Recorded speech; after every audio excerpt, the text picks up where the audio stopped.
As the federal government struggles to eradicate insurgency in the country, the chairman of the Senate Committee on the Army, Ndume, is not satisfied with the planned de-radicalization and reintegration of repentant Boko Haram terrorists into society.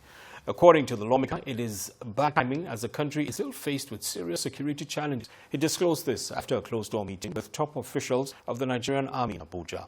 Our National Assembly correspondent Jesua Dewe reports.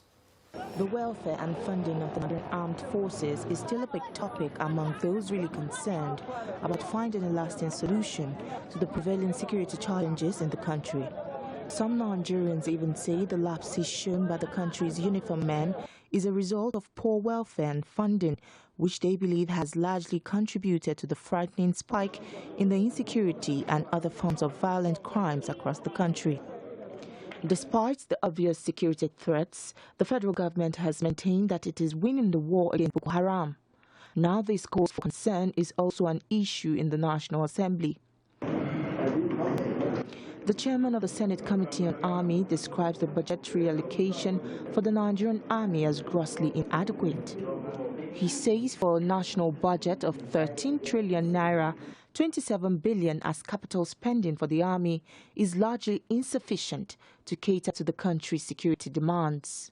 In a period of war, where the country planning to spend 13 trillion, the government is budgeting less than 30 billion as capital for the Nigerian Army.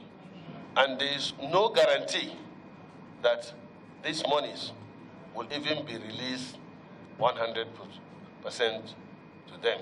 He also says the delay to release these allocations only cripples the operations of the Army in the war against insurgency. We are advocating that they should be front-loaded. That is to say, if you are giving budget, if you sign the budget, you give the money to them so that they can start their procurement process. Because unlike others, that local procurement that you can buy here, buy there, Nigerian Army requirements have to be processed from a country. Before you even finish the process, it takes a long time. And that has been the position, or is the position of the committee. The chairman of the committee also urged the government to draw lessons from the government of the United Arab Emirates on the recent clampdown of 6 Nigerians in connection with the sponsorship of Boko Haram insurgents. He says the Boko Haram insurgents should be regarded as prisoners of war rather than granting them amnesty. Once we hear all these issues of those that are involved directly or indirectly in Boko Haram activities, they should be brought to book and used as an example to deter others. But so far, I think we have not been up and doing on that. I'm in disagreement with the government on the issue of de-radicalizing and